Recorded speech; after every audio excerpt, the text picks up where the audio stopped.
우리 다 같이 주의 말씀을 높이 들어봅시다. 말씀을 높이 드시고, 주의 말씀은 내 발의 등이요 내 길의 빛이니이다. 아멘. 이 말씀이 여러분 인생의 빛이 될 줄로 믿습니다. 오늘 우리에게 주시는 하나님의 말씀은 누가복음 15장 25절로 32절의 말씀입니다. 제가 가진 성경으로는 신약성경 122쪽에 있습니다. 누가복음 15장 25절로 32절 말씀 봉독해 드립니다. 마다들은 밭에 있다가 돌아와 집에 가까이 왔을 때에 풍악과 춤추는 소리를 듣고 한 종을 불러 이 무슨 일인가 물은데 대답하되 당신의 동생이 돌아왔음에 당신의 아버지가 건강한 그를 다시 맞아들이게 됨으로 인하여 살진 송아지를 잡았나이다 하니 그가 노하여 들어가고자 하지 아니하거늘 아버지가 나와서 권한대 아버지께 대답하여 이르되 내가 여러 해 아버지를 섬겨 명을 어김이 없거늘 내게는 염소 새끼라도 주어 나와 내 벗으로 즐기게 하신 일이 없더니 아버지의 살림을 창녀들과 함께 삼켜버린 이 아들이 돌아오매 이를 위하여 살찐 송아지를 잡으셨나이다. 아버지가 이르되 얘 너는 항상 나와 함께 있으니 내 것이 다 내 것이로되 이 내 동생은 죽었다가 살아났으며 내가 잃었다가 얻었기로 우리가 즐거워하고 기뻐하는 것이 마땅하다 하니라. 아멘. 한 권의 책이 한 사람의 인생을 바꾸기도 합니다. 한 권의 책의 영향력이 얼마나 큰가를 우리에게 가르쳐 줍니다. 책을 가까이 하고 좋은 책을 많이 대한 사람들은 훌륭하게 되지 못하는 법이 없습니다. 책을 가까이 하는 사람들을 가만히 보면 다 좋은 인품과 인격을 가지고 잘 되는 것을 볼 수가 있습니다. 그런데 사람의 운명을 바꾸어 주는 게 책에만 있는 게 아니더라고요.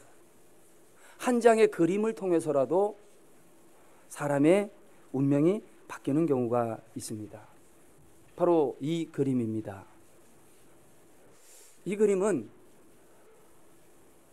렘블란트라고 하는 네덜란드 화가가 그린 그림입니다. 제목은 탕자의 귀향입니다.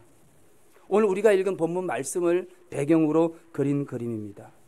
여러분 보시기에 왼쪽에 보시면 아버지가 붉은 망토를 두르고 있고 한 사람이 품이 안겨져 있는데 바로 탕자입니다. 작은 아들이죠. 중요한 것은 이 아들이 비록 탕자이기는 하지만 집으로 다시 돌아온 탕자라는 거예요. 그런데 그 그림을 자세히 보시면 아버지처럼 빛의 조명을 받고 있는 또 한 사람이 있어요. 역시 붉은 망토를 두르고 있는데 얼굴에 빛이 비추고 있습니다. 누구일까요? 큰아들, 반대쪽에 아주 꼿꼿하게 서 있는 사람입니다. 그런데 이 그림을 보고 나서 인생이 바뀐 사람이 있습니다. 그는 20세기 최고의 영성학자라고 알려져 있는 헨리 나우엔이라고 하는 사람입니다. 헨리 나우엔은 예일 대학의 교수였습니다. 하버드 대학에서 학생들을 가르쳤습니다. 미국의 최고의 지성이라고 하고 최고의 대학이라고 하는 곳에서 사람들을 가르치던 그런 사람입니다. 이 헨리 나우엔이 이 그림을 처음 본 것은 한 장애인 공동체의 사무실이었습니다. 그가 처음에 이 그림을 보았을 때에 저 아버지의 품에 있는 아들, 세상을 방탕하게 살았던 그 아들, 작은 아들이 마치 자기 자신과 같았다는 거예요. 여러분, 우리 작은 아들을 좀 더 자세하게 살펴볼까요? 이 아들을 보면 확대해 놓는데요. 그 머리에 머리털이 어떻게 되어 있습니까? 다 빠졌어요. 얼마나 고생을 했는지 머리카락은 다 빠졌습니다. 또 얼마나 굶주렸는지 장성한 아들임에도 불구하고 노쇠한 아버지보다 등치가 현저하게 작은 것을 알 수가 있습니다. 그의 신발을 한번 볼까요? 그의 발을 보면 한쪽의 신발은 다 헤어져서 벗겨져서 떨어져 나아갔습니다.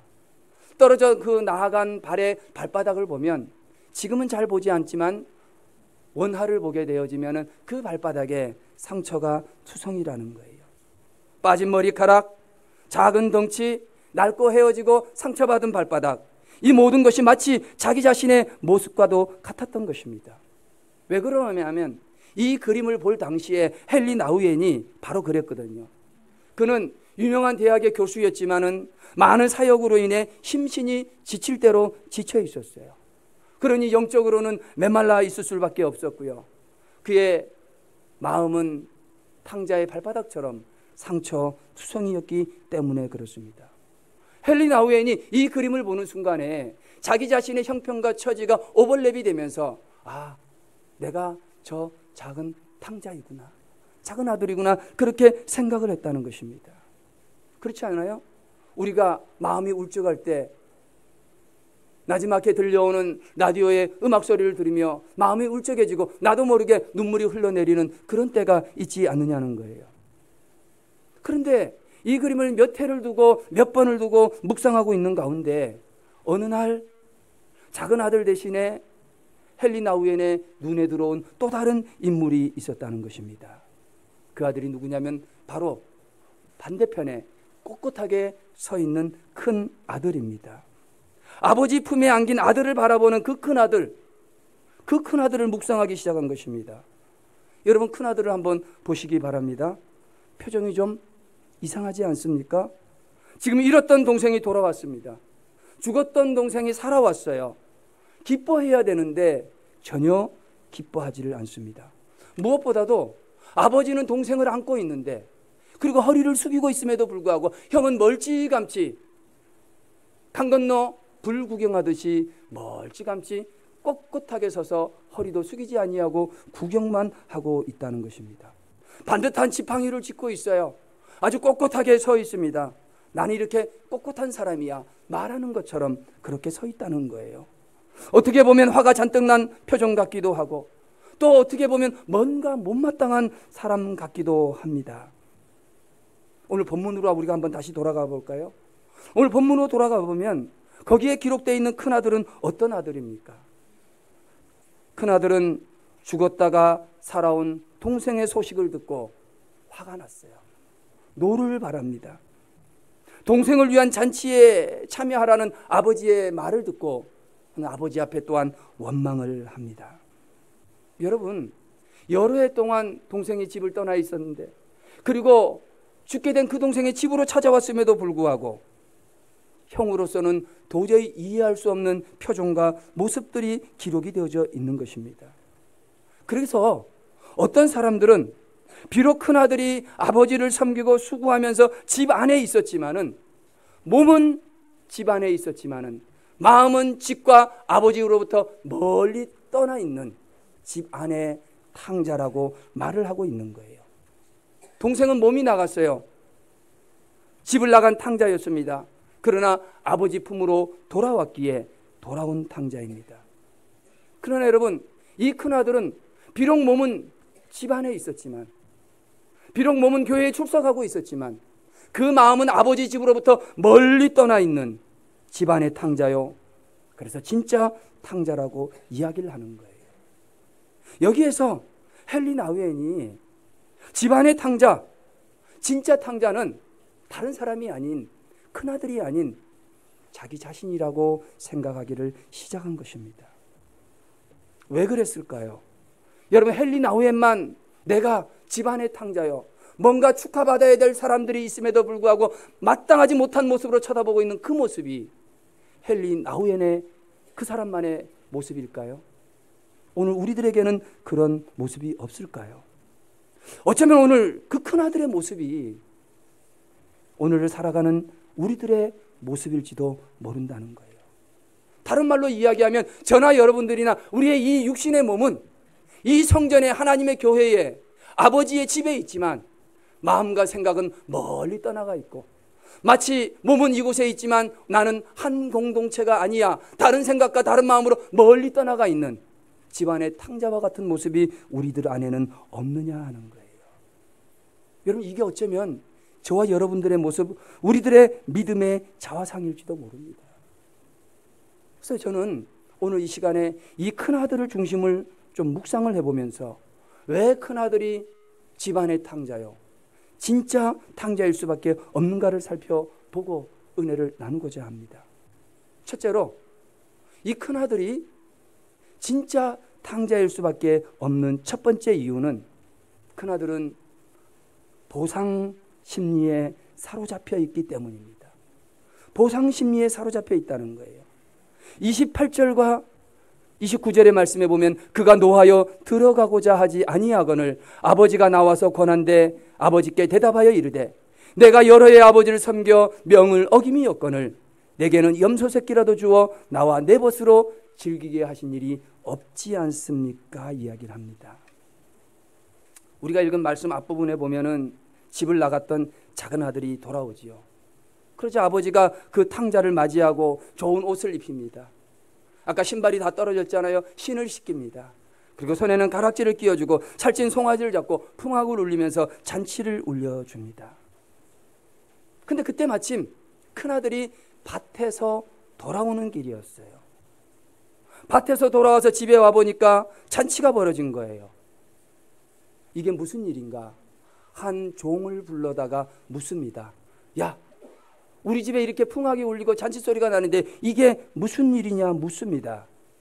그런데 여러분 그때 종이 굉장히 중요한 말을 합니다. 종이 하는 말이 뭐냐면 당신의 동생이 건강한 몸으로 돌아왔는데 당신의 아버지가 살찐 송아지를 잡아서 지금 잔치를 벌이고 있습니다. 이렇게 이야기하는 거예요. 종이 하는 말이 어떤 동생이 돌아왔다고요? 건강한 동생. 여러분 여러 해 밖에 나가서 굶주리고 먹을 것이 없어서 돼지 우리에 들어가서 쥐염 열매를 먹던 그 아들, 렘블란트의 그림에 표현된 것처럼 머리카락이 다 빠져버린 아들, 건장한 청년이 아버지보다 등치가 작게 그려진 그 청년, 신발이 헤어지고 발에는 상처투성인 그 작은 아들이 건강하게 돌아왔다는 거예요. 지금 이 종은 사실을 말하고 있는 것입니까? 다른 자기 생각을 말하는 것입니까? 사실이 아니에요. 새빨간 거짓말이랍니다. 여러분 문제는요, 말을 정하는 이 종이 문제예요. 그대로 전하면 어떻습니까? 성경에 기록이 되어져 있지 않지만은 죽었다가 살아난 당신의 동생, 지금 머리가 다 빠지고 마치 거지처럼 거의 죽다 거반 죽게 된 상태로 돌아왔습니다 하고 형에게 말하면 형이 측은한 마음이 생겼을지도 몰라요. 근데 어떤 동생이요? 건강한 동생. 그 종이 문제예요. 이때는 종이 아니라 뭐죠? 이건 종이 아니라 종놈이죠. 이 문제예요. 자, 어쨌든 이 소리를 듣고 큰아들이 화가 난 거예요. 집에 들어가려고 하지를 않습니다. 집에 들어가려고 하지 않으니까 작은 아들과 함께 잔치자리에 있던 아버지가 쫓아나와서 큰아들을 달래면서 야, 그래도 네 동생 왔는데 들어가야 되지 않겠느냐. 여러분 부모들은요, 큰아들 눈치도 봐야죠. 작은 아들 눈치도 봐야죠. 아들 눈치도 봐야죠. 딸 눈치도 봐야죠. 이게 힘든 게 부모예요. 목사들도 마찬가지인 것 같아요. 교회 안에 이 사람 눈치도 봐야죠. 저 사람도 상황을 살펴야죠. 자, 그런데 이때 큰아들 한 말이 29절이에요. 뭐라고 이야기를 하냐면 아버지가 달래니까 여러 해 동안 내가 아버지를 섬겨서 명을 어긴 적이 단 한 번도 없는데 아버지 내가 여러 해 동안 아버지 섬겼지 않습니까? 아버지 말에 한 번이라도 불순종한 적이 있습니까? 근데 왜 나에게는 뭐 한 마리라도? 염소 새끼 한 마리라도 잡아서 왜 내 친구들하고 파티 한번 하게 안 해줬습니까? 지금 큰아들이 아버지 앞에 따지고 있는 거예요. 이 29절의 말씀에 이 큰아들이 왜 집안의 탕자인가, 왜 진짜 탕자인가를 알 수가 있어요. 집 안에 있지만 집 밖에 있는 것 같은, 탕자는 아니지만 탕자일 수밖에 없는 큰아들의 모습에 모형이 기록되어져 있는 거예요. 지금 큰아들이 나 여러 해 동안 아버지 섬기지 않았습니까? 내가 아버지 명을 단 한 번이라도 어긴 적이 있습니까? 늘 순종하지 않았습니까? 근데 아버지 왜 내게는 염소 새끼 한 마리 잡아주지 않습니까? 말하는 거예요. 여러분 이 큰아들의 이 말 속에는요, 일종의 대가를 바라고 있는 거예요. 자기가 여러 해 숨기고 여러 해 불순종한 거에 대한 보상의 심리가 그 안에 담겨져 있어요. 여러분, 큰아들의 주장을 한번 살펴보세요. 여러 해 아버지를 섬겼어요. 여러 해라고 말한 것으로 보아가지고는 아마 작은 아들이 집을 떠나기 그 전부터 그랬다는 거예요. 아버지를 섬겼어요. 잘한 거예요? 잘못한 거예요? 잘한 거죠. 그 아버지를 섬기면서 한 번쯤 아이고, 내 동생은 나가서 잘 먹고 잘 있을 텐데 나는 이 밭에서 일만 하네 하고 어깃장도 한번 놓을 법도 한데 한 번도 그런 말 없이 뭐만 했습니까? 순종만 했다는 거예요. 잘했어요? 잘못했어요? 아주 잘하는, 아주 잘하는 거예요. 그뿐만이 아니라 오늘 성경을 읽어보니까 지금 잔치가 벌어지고 있는 이 순간에 이 큰아들이 어디서 왔다는 거예요? 밭에서 왔다는 거예요. 밭에서. 뭐 하다가 밭에서 왔을까요? 밭에서 놀다 왔을까요? 밭에서 파티하다 왔을까요? 일하다 온 거예요. 일하다가. 자기에게 맡겨진 게 있는데 그 맡겨진 일에 열심히 최선이 충성을 다하는 그런 아들이었다는 거예요. 잘했어요? 잘못했어요? 아주 잘한 거예요. 여러 해 아버지를 섬겨요. 순종 잘해요. 맡겨진 일에 최선을 다합니다. 충성합니다. 얼마나 멋져요. 그런데 여기에 문제가 있어요. 그 말미에, 그 말 끝에 아버지 섬겼잖아요. 아버지 순종했잖아요. 나 열심히 내게 맡겨진 일을 했잖아요. 근데 왜 나한테는 뭐 안 잡아줘요? 염소 새끼 안 잡아줘요. 여러분, 이게 지금 어떤 상황이냐면 아버지에게 대가를 요구하는 거예요. 아버지에게 뭔가 보상해달라는 겁니다. 섬기기는 섬겼는데 순종하기는 순종했는데 대가를 바라고 그렇게 한 거예요. 보상 심리가 그 안에 있다는 것입니다. 그런데 여러분, 사실상 이 큰아들이 아버지 섬기는 거 이거 마땅히 해야 돼요? 안 해야 돼요? 마땅히 해야 되죠. 아버지 섬기면서 아버지에게 순종하는 거 이 당연한 거예요? 당연하지 않은 거예요? 당연한 거예요. 남의 일한 게 아니라 누구 일한 거예요? 자기 일한 겁니다. 밭에 나가서 일하다가 왔어요. 그게 남의 밭이에요? 누구 밭이에요? 자기 밭이에요. 31절 말씀에 뭐라고 되어 있습니까? 31절 말씀에 보면 이 아들아, 내 것이 다 누구 것이다? 내 것이다. 내 것이다, 내 것이다가 아니라 내 것이 다 누구 거다? 네 거 아니냐. 성경에 각각 그 아들에게 재산을 다 나눠줬거든요. 이미 아버지는 가진 게 없어요. 큰아들 주고 작은 아들 주고 다 줬어요. 누구 거예요 그게? 큰아들 겁니다. 지금 큰아들은 마땅히 할 일을 하고 남의 일이 아니라 자기 일을 했는데 자기 일을 해놓고 왜 아버지 나에게는 염소 새끼 안 잡아줬습니까? 대가 요구하는 거예요. 보상 심리가 그 마음속에 깊이 자리 잡고 있는 거예요. 여러분, 이 정도면 큰아들이 집 안에 있지만 탕자일 수밖에 없는 거예요. 어쩌면 질적으로 따지면, 재질로 보면 돌아온 탕자보다 집 안에서 대가를 요구하고 보상을 요구했던 이 큰아들의 모습이 더 나쁠 수도 있다는 것입니다.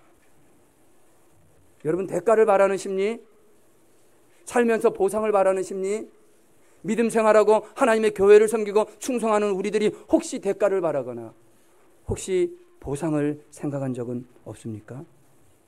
하나님, 나는 수십 년 하나님을 섬기지 않았습니까? 내가 이렇게 수십 년 하나님을 섬겨서 하나님 앞에 기도하면 하나님 뭐 해주셔야 돼요? 응답해 주셔야 된다는 거예요. 하나님, 내가 하나님 섬기면서 언제 불순종하는 거 봤습니까? 주의 종이 원하시면 다 해드리지 않았어요.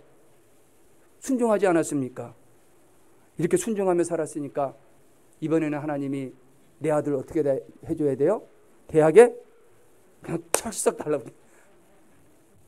하나님, 내가 교회에서 구역장 하지 않았습니까?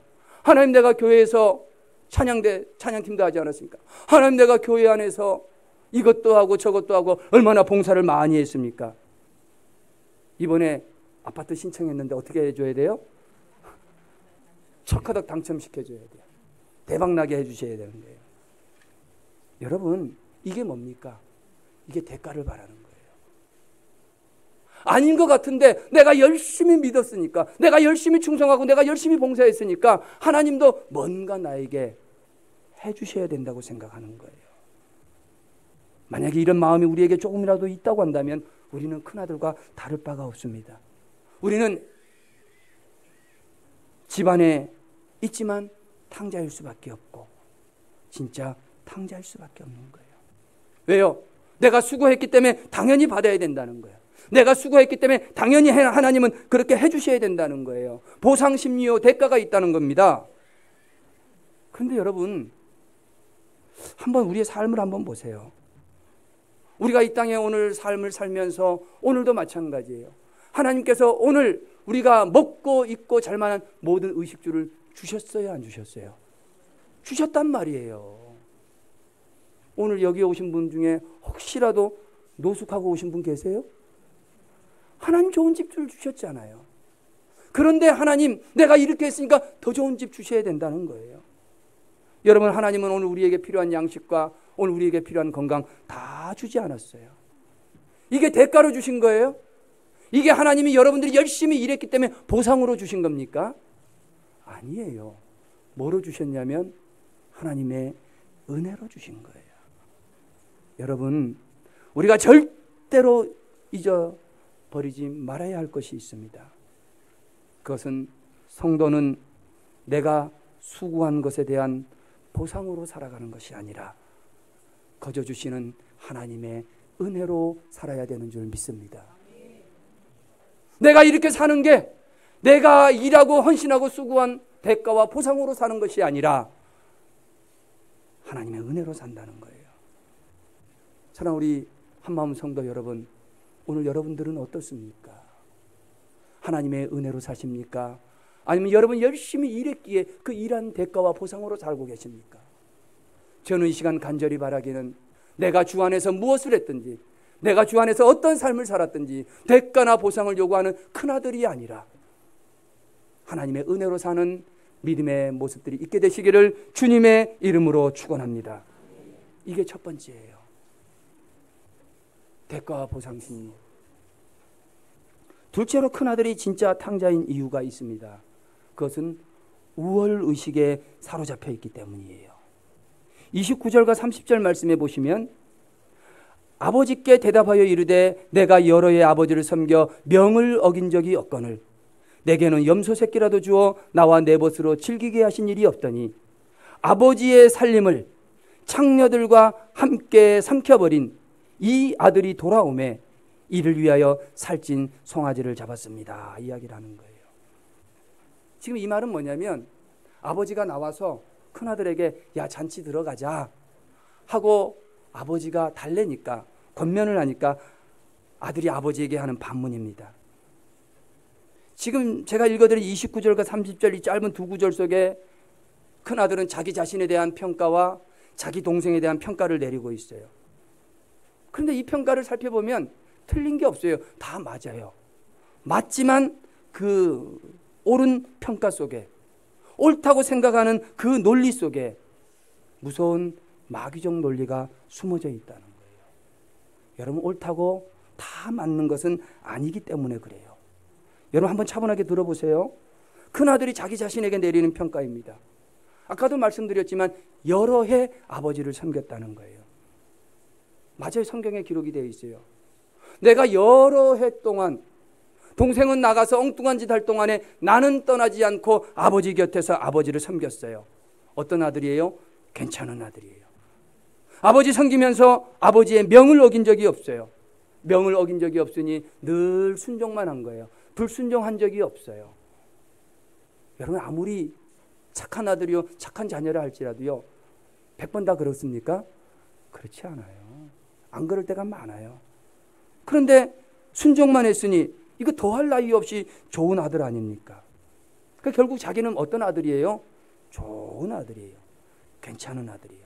그런데 동생에 대해서는 어떻게 평가를 합니까? 아버지의 살림을 창녀들과 함께 삼켜버렸다는 거예요. 아버지의 살림을 창녀들과 삼켜버렸다는 데는 두 가지 심각한 문제가 있어요. 첫째, 아버지의 살림을 먹어버렸어요. 다 소비해버렸어요. 살아있는 아버지에게 유산을 요구했어요. 인륜적으로 잘못된 거예요. 유산이라고 하는 것은 아버지가 돌아가셔야 그 다음에 받을 수 있는 목이 유산인데, 살아있는 아버지에게 아버지가 준다고 한 것도 아니고 내놓으라는 거예요. 그럼 여기에 윤리 도덕적으로 문제가 있어요. 그뿐입니까? 오늘 성경에 보면은 창녀와 함께 다 삼켜버렸다는 거예요. 여러분, 창녀는 부정한 여인이에요. 자기의 몸을 파는 여인입니다. 믿음의 사람들이, 이스라엘 사람들은 그 사람들과 가까이 하면 안 돼요.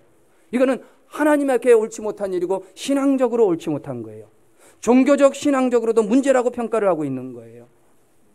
결론적으로 종합해 보면 큰아들 자기는 섬김과 순종의 삶을 살은 괜찮은 아들이고, 자기 동생은 방탕한 삶을 살은 윤리도덕적으로, 종교적으로, 신앙적으로 아주 못된 아들이라는 거예요. 결론이 뭐냐? 자기는 동생보다 우월하다. 다른 말로 이야기하면 자기는 동생보다 의롭다. 자기는 동생보다 괜찮다 말하는 거예요. 여러분, 이게 바로 그 마음속에 자리 잡고 있는 영적인 우월의식이에요. 나는 너보다 우월하고, 나는 너보다 의롭고, 나는 너보다 괜찮고, 나는 너보다 괜찮은 신앙이라는 거예요. 내가 너보다, 하나님보다 가까우면 가까웠지. 어떤 분이 이런 이야기를 합니다. 목사님은 그래도 목사님이니까 우리 평신도들보다 하나님하고 더 어떻다고요? 가깝지 않냐고. 여러분, 이게 얼마나 무서운 논리입니까? 누가복음 18장에 보면 바리새인과 세리의 비유가 나와요. 거기에 보면 바리새인이 성전에 올라가서 기도를 합니다. 세리와 함께 올라가서 기도를 하는데, 바리새인이 어떻게 기도하냐면 저기 있는 세리를 손가락질하면서, 하나님, 나는 저 나쁜 저 세리같이 안 되게 하신 게 감사합니다. 하나님, 나는 저 사람처럼 토색하거나 불의하지 않은 것이 감사합니다. 나는 일주일에 2번 금식하고 11조의 예물을 하나님 앞에 드린 것이 얼마나 감사한지 모릅니다. 은근히 뭐하고 있는 거예요? 죄송합니다. 지 잘났다는 거예요. 자기 잘났다는 거예요. 그런데 세리는 어떻게 기도하는지 아십니까? 감히 눈을 들어 하늘을 쳐다보지도 못하고, 다시 말해서 고개를 쳐박고 가슴을 치면서, 하나님, 나를 불쌍히 여기소서. 나는 죄인입니다. 하나님, 나는 죄인입니다. 나를 불쌍히 여기소서. 가슴을 치며 그렇게 기도하고 있는 거예요. 여러분, 하나님, 예수님께서 뭐라 말씀하셨습니까? 진짜 여기서 의로운 사람은 그 바리새인이 아니라 하늘을 쳐다보지도 못하고 가슴을 치면서 나는 죄인이라고 나를 불쌍히 여겨달라는 그 세리가 진짜 의로운 사람이라는 거예요. 오히려 예수님은 바리새인들에게 독사의 자식들이라고 하면서 저주를 퍼부었습니다. 여러분, 나는 저 세리와 같지 않습니다 하는 이 말, 아버지의 재산을 장녀와 함께 다 삼켜버렸습니다 하는 그 형의 말, 똑같은 말이에요. 나는 저 세리 같지 않습니다. 하나님, 저 동생은 아버지의 재산을 장녀와 함께 다 삼켜버렸습니다 말하는 것이 하나도 다를 바 없는 똑같은 말이라는 거예요. 결국 바리새인이나 큰아들이나 하나님이, 우리 주님이 그렇게도 싫어하신 영적 우월의식, 자기 의에 빠져 있는 거예요. 그래서 여러분, 이 큰아들은 집안에 있으나 탕자일 수밖에 없고, 순종하는 것 같지만은 진짜 탕자일 수밖에 없다는 것입니다. 그래서 여러분, 예수를 믿는 사람은 절대로 그래도 내가 너보다는 낫지 라고 말하면 안 됩니다. 그래도 내가 너보다는 조금이라도 더 나아, 이 말에서는 안 된다는 거예요. 내가 아무리 더러워도 너보다는 깨끗해, 내가 아무리 믿음이 없어도 너보다는 나아, 남을 낮추는 말, 이거 하면 안 됩니다. 그게 교만이고 우월의식이기 때문에 그래요. 반대의 경우도 있습니다. 하나님, 나는 그 누구보다도 기도를 많이 합니다. 하나님, 나는 많은 다른 사람보다도 더 많이 봉사합니다. 더 많이 헌신합니다. 자기를 높이는 말, 이거 역시 안 됩니다. 그것 역시 교만이고 우월의식이 때문이에요. 여러분, 자기 의가 있고 우월의식이 있다고 한다면 그 사람은 집안의 탕자요, 진짜 탕자라는 거예요. 여러분, 우리가 이 땅에 믿음의 삶을 살 때 정말 의로운 사람 얼마나 되겠습니까? 허물이 없고 부족함이 없는 사람 누가 있겠습니까? 여러분, 오죽하면 털어서 뭐 안 나는 사람? 먼지 안 나는 사람이 있겠냐 말을 합니다. 때문에 여러분, 내가 너보다는 나아, 조금이라도 너보다는 나아 라고 말하는 우월의식을 가지고 사는 것은 절대로 안 된다는 거예요. 그럼 우리가 우월의식을 가지고 살지 않으면 무엇을 가지고 살아야 되겠습니까? 그건 우월의식이 아니라 형제의식을 가지고 살아야 돼요. 무슨 의식이요? 형제의식. 우리 모두는 예수 그리스도의 피로 한 형제요 한 자매가 된 줄로 믿습니다. 한 형제가 됐다는 거예요. 예수의 피로.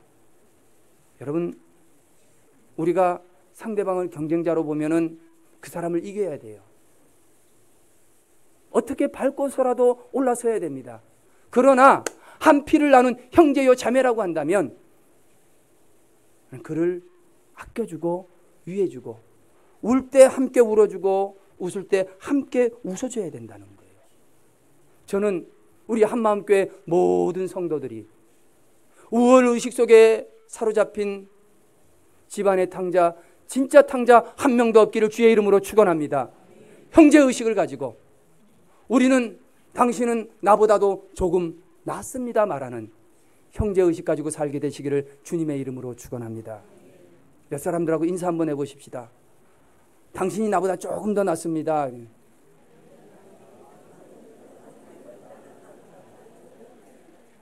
당신이라고 좀 하면 이상하니까요. 형제님이 나보다 조금 더 낫습니다.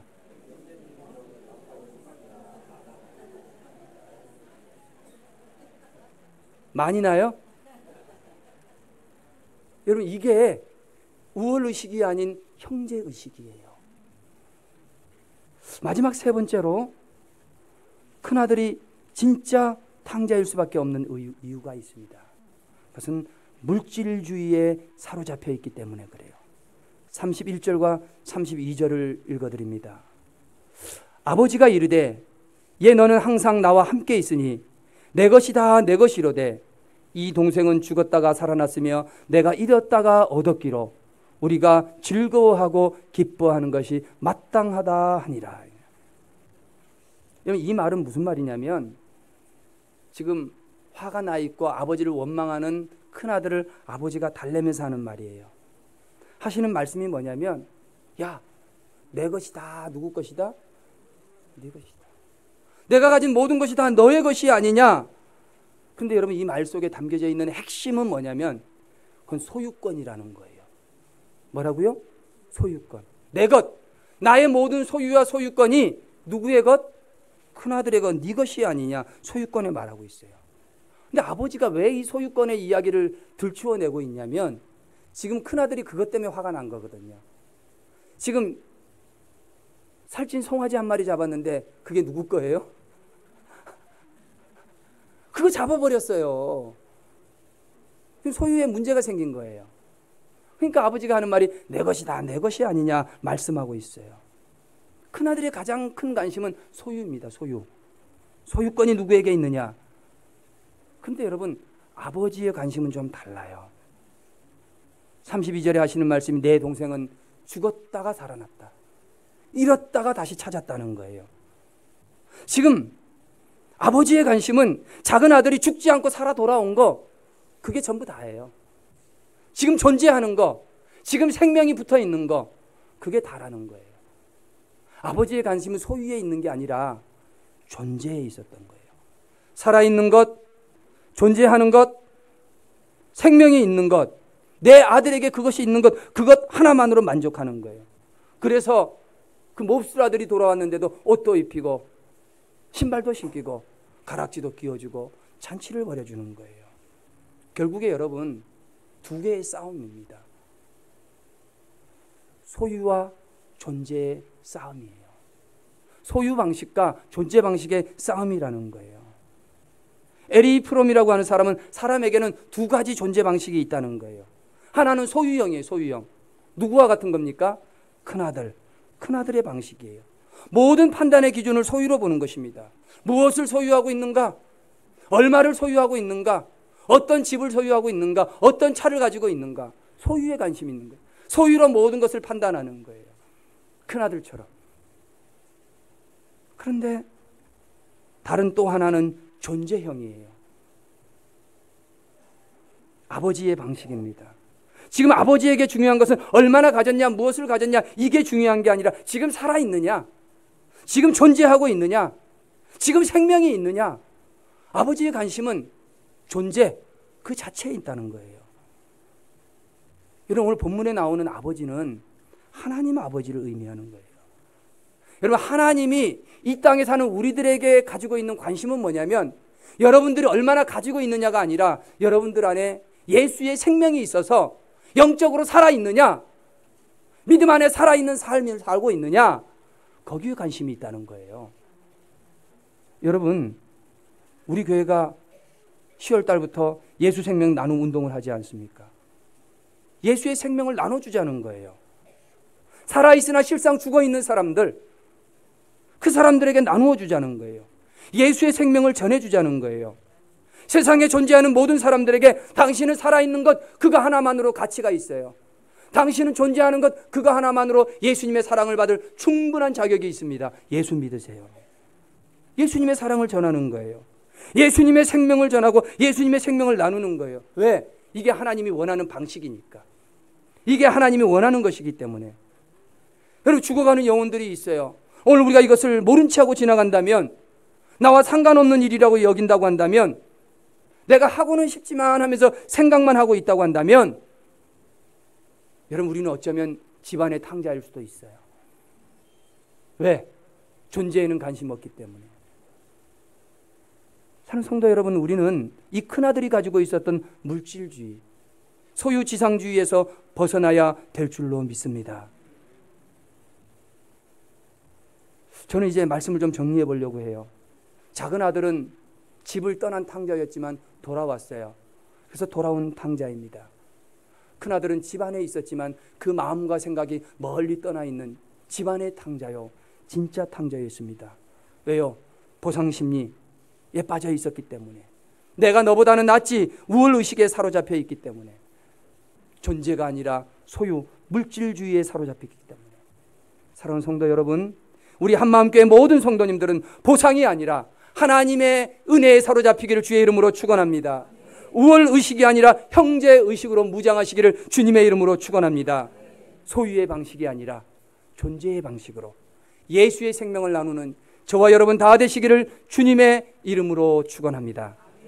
하나님 아버지, 고맙고 감사합니다.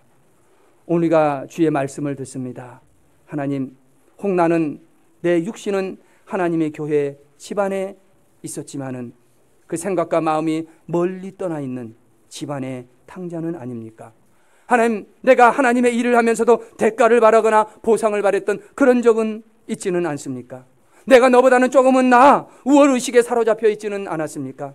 주님, 존재보다는, 생명보다는 소유에 사로잡혀, 물질주의에 사로잡혀 살고 있지는 않았습니까? 하나님, 우리 모두에게 보상이 아니라 하나님의 은혜로 살게 하여 주옵소서. 우월의식이 아니라 형제의식을 가지고 살게 하여 주옵소서. 소유의 방식이 아니라 존재의 방식, 생명의 방식으로 아버지의 관심이 우리 모두의 관심이 되게 하여 주시옵소서. 감사를 드리며 예수님의 이름으로 기도합니다. 아멘.